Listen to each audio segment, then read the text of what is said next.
మామూలు 78th independence day అంటే చాలా మంది చాలా గొప్పగా గర్వంగా చెప్పుకున్నారు కదా. కానీ రీసెంట్ గా మళ్ళా జరిగిన కోల్కతా గ్యాంగ్ రేప్ కేసు వల్ల నాకు డౌట్ వచ్చింది మామ. అసలు నిజంగా మనకి స్వతంత్రం వచ్చిందా మామ, లేదా ఇంకా వచ్చిందని భ్రమలో బతికేస్తున్నామా? గాంధీ గారు ఒక మాట అన్నారు కదా, ఏ రోజు అయితే ఒక ఆడపిల్ల అర్ధరాత్రి 12ంటికైనా సేఫ్ గా బయటకు వెళ్ళి తిరిగి రాగలుగుతుందో అది నిజం స్వతంత్రం అని. మరి మనకు అట్లాంటి స్వతంత్రం నిజంగా వచ్చిందంటారా, అది అప్పటికి రాదంటారా? ఏదైనా ఇలాంటి సంఘటనలు జరగగానే దేశం అంతా కదిలిపోయి ఇన్స్టాలో స్టోరీలు పెట్టుకుంటాం తప్ప మళ్ళీ ఇలాంటి సంఘటన ఎప్పుడు జరగకూడదని ఎప్పుడు ఎందుకు కోరుకోమామా? పెద్ద పెద్ద శిక్షలు లేదా కఠినమైన చర్యలు వస్తే తప్ప భయపడి మనము ఆగాలే తప్ప మనంతటి మనంగా ఎప్పటికీ ఈ సంఘటనలు జరగకూడదని చెప్పి కోరుకోమా. కానీ ఒకసారి ఆలోచించండి మా, ప్రజెంట్ ఎంత వరస్ట్గా ఉందంటే రేపు వచ్చే ఫ్యూచర్ ఇంకెంత వరస్ట్గా ఉంటుందో అని తలుచుకుంటేనే భయం వేస్తుంది నాకైతే. కనీసం వాళ్ళ కోసమైనా ఇప్పటి నుంచి మనం బాధ్యతగా ఉండడానికి ప్రయత్నిద్దాము. అట్లాగే రేపు వచ్చే ఫ్యూచర్ జనరేషన్స్ కూడా ఒక మంచి సొసైటీ ఇవ్వడానికి ప్రయత్నిద్దాం మామ. వాళ్ళకి చిన్నప్పటి నుంచే ఏది మంచి ఏది చెడు ఎవరితో ఎలా ఉండాలని తెలిసేలా వాళ్ళు పెంచితే అట్లీస్ట్ ఆ జనరేషన్ బాగుంటది మామ. ఎట్లాంటి పరిస్థితి వచ్చిందంటే మనకి ఒకప్పుడు save water, save trees, save food అని చెప్పి రాసుకునే వాళ్ళం. కానీ ఈ రోజున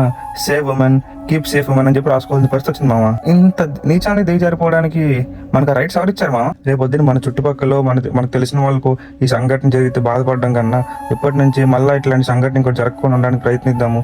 మనల్ని మనం మార్చుకుందాము, మన ఫ్రెండ్స్ని, మన చుట్టుపక్కల ఉన్న ఫ్రెండ్స్ని మార్చడానికి ప్రయత్నిద్దాము.